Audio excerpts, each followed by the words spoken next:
Look, up in the sky. It's a bird. It's a plane! It's Superman. Yes, it's Superman. Growing up, my favorite superhero was always Superman. He had superhuman strength, he had incredible physical power to lift massive objects and battle powerful villains.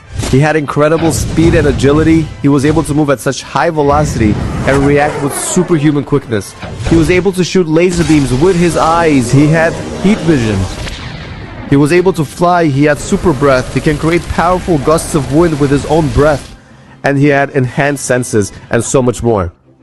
Superman hid his identity and went by Clark Kent. He worked for a newspaper industry as a journalist. He was the guy sitting behind the desk with his glasses and his nerdy look, with his comb hair. Everyone made fun of and thought he was a nerd. And then comes a scream from outside of someone screaming for help. Clark Kent runs to the bathroom and rips apart his shirt, taking off his glasses, changes his hairstyle, and flies out of the bathroom window to rescue. And exactly 30 minutes later, after an intense fight with the villain, he finally defeats him. And then he quickly returns back through the window, returns back to the plain desk as Clark Kent.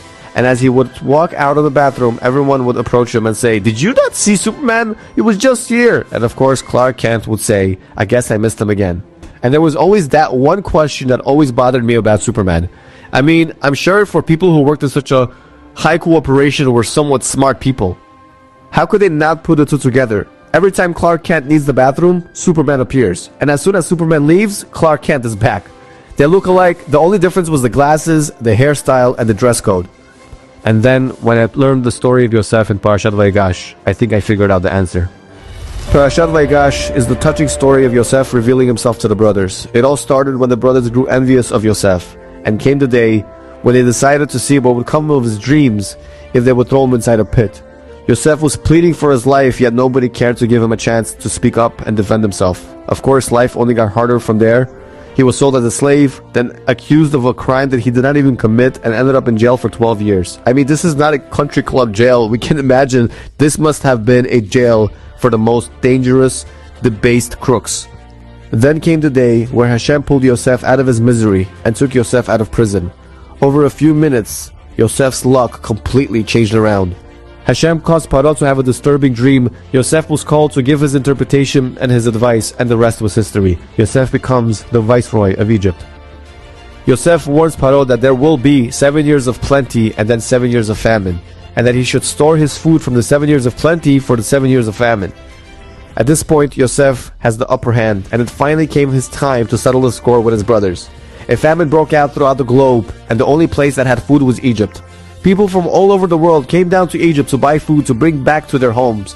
When the brothers arrived to Egypt, Yosef called them to his palace, accusing them as spies, for they came together and entered from different gates. The brothers were standing right before Yosef and didn't even recognize him. How? How could they not have recognized him? The simple reason is, since last time they saw him, he was at the age of 17. And now he's a grown man with a whole different appearance, with a beard. They could not tell it was in fact Yosef who was playing the role of the viceroy of Egypt. But in this lesson, I'd like to share with you yet another reason why the brothers could not identify and notice their brother Yosef. At this point, we have to stop and scratch our heads once more and ask ourselves the million-dollar question. How could they not recognize Yosef? How could they not tell that this is Yosef playing a trick on them? How did they not realize that this is Yosef masquerading himself as Paro? He even knows esoteric information about the family of Yaakov, like who's sitting where.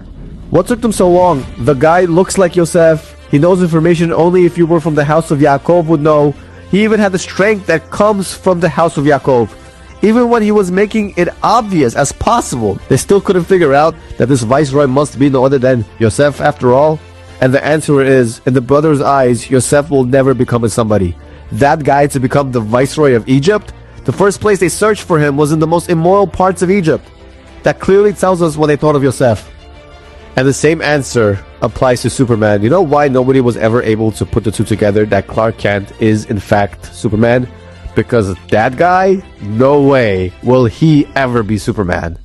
That guy is a nerd. That guy, yeah, right.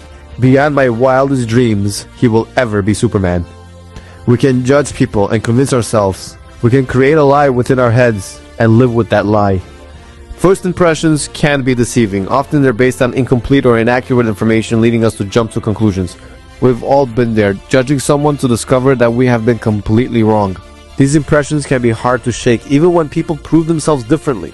So let's be mindful of how we perceive others and try not to judge too quickly, giving people the chance to show us who they really are. Many times in our life, we have a certain outlook about ourselves, whether it began in early childhood with our family or the messages we were sent from the kids in school and so on. These labels don't have to be the excuse to our downfall. The lesson of Yosef Tzadik and of course of Superman is the lesson of being able to see our own worth and our own values despite the fact that other people might not be able to see our true essence. The story of Yosef and Superman is a story of being able to judge ourselves favorably and know the true worth that lies within ourselves despite of what people might be thinking of us. To know who you are and what you're worth and be able to contribute to the world in the best and greatest way possible. The way Yosef Tzadik did, and of course the way Superman does.